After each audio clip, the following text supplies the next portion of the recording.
அனைவருக்குமே வணக்கம். சற்று முன் கிடைத்திருக்கக்கூடிய ஒரு மிக மிக முக்கியமான செய்தி ஒன்று வெளியாகியுள்ளது. சற்று முன் செந்தில் பாலாஜி வழக்கில் திடீர் திருப்பம். அமலாக்கத்துறை அடுத்தடுத்து ஆக்ஷன். தம்பியை தட்டி தூக்கிய சம்பவம் மொத்தம் முடிந்தது. இது மாதிரி பார்த்தீங்கன்னா செய்திகள் வெளியாயிருக்கு. சொல்ல பார்த்தீங்கன்னா அதிரடியாக செந்தில் பாலாஜி அவர்கள் சட்டத்துக்கு விரோதமான பண பரிமாற்ற வழக்கில் வசமாக சிக்கி 1.5 வருட காலமாகவே புழல் சிறையில் இருந்து இப்போ பார்த்தீங்கன்னா இல்லாத அமைச்சராக இருக்கா இல்லையா, மீண்டும் அமைச்சராக பொறுப்பேற்று இப்போ அதிரடியாக அமலாக்கத்துறையின் கஸ்டடியில் இருந்திருக்காரு. ஸோ இந்த தான் இப்போ அதிரடியாக செந்தில் பாலாஜியுடைய தம்பி அசோக்குமார் அவர்கள் பார்த்தீங்கன்னா முக்கிய புள்ளியாக இருந்திருந்த நிலையில் இப்போ அதிரடியாக செந்தில் பாலாஜியுடைய தம்பி அதிரடியாக தட்டி தூக்கியிருக்காங்க. சில அதிரடியாக கைது செய்யப்பட்டிருக்காங்க. சில செந்தில் பாலாஜி அவருடைய தம்பி அசோக்குமார் அவர்கள் வாக்குமூலம் கொடுத்துருக்காரு அப்படின்ற மாதிரி தகவல் வெளிந்திருக்காங்க.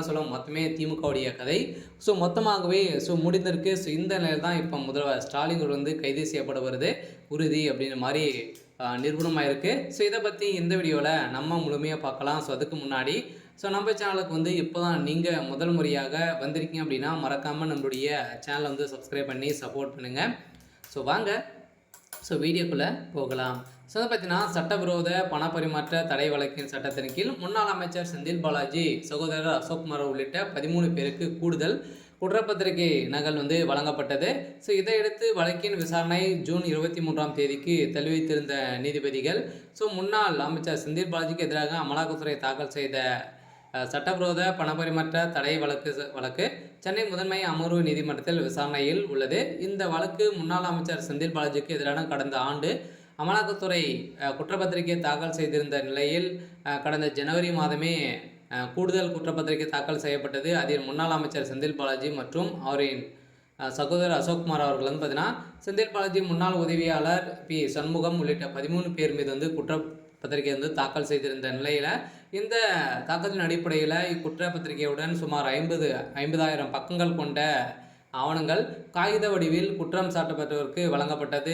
இந்த நிலையில் இந்த வழக்கு சென்னை மாவட்ட முதன்மை அமர்வு நீதிமன்றம் நீதிபதி எஸ் கார்த்திகேயன் முன்பு விசாரணைக்கு வந்தது. தற்போது வழக்கில் குற்றச்சாட்டப்பட்ட முன்னாள் அமைச்சர் செந்தில் பாலாஜி அசோக்குமாருடைய ஜாமீன் ரத்து செய்து இப்போ அதிரடியாக விரைவில் கைது செய்யப்பட போகிறாரு அப்படின்ற மாதிரி தகவல் வெளியாக இருக்குது.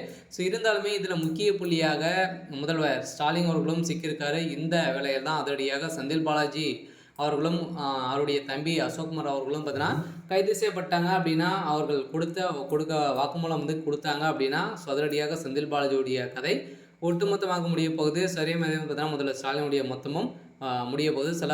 தமிழகத்தில் திமுகவுடைய ஆட்சிக்கு ஒரு மிகப்பெரிய கேள்விக்குறியாக வரப்போகுது.